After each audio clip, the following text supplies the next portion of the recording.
દવાઓ આપતી. સરલાએ તે સંતની ઘણી સેવા કરી. એક દિવસ અચાનક તેને તેના પરિવારની યાદ આવવા લાગી. મને મારા પરિવારની યાદ આવી રહી છે, તેથી હું પાછી જવા માંગુ છું. ઠીક છે બેટા, જેવી તારી મરજી.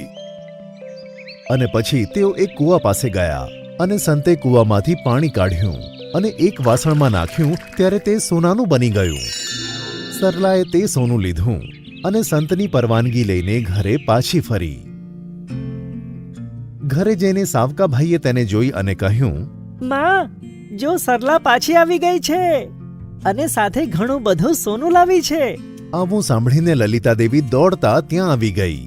સોનું જોઈને લલિતા દેવી બોલી, હા, આ તો અસલી સોનું છે. તું ક્યાંથી લાવી છે આ? સરલા બોલી, મને જંગલમાં એક બાબા મળ્યા હતા, તેમણે આપ્યું છે.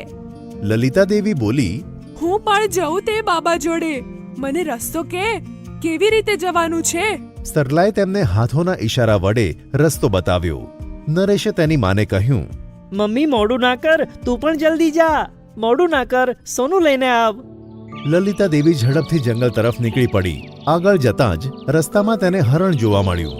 તે હરણ શિકારીની જાળમાં ફસાયેલું હતું અને જાળમાંથી છૂટવાનો પ્રયત્ન કરતું હતું.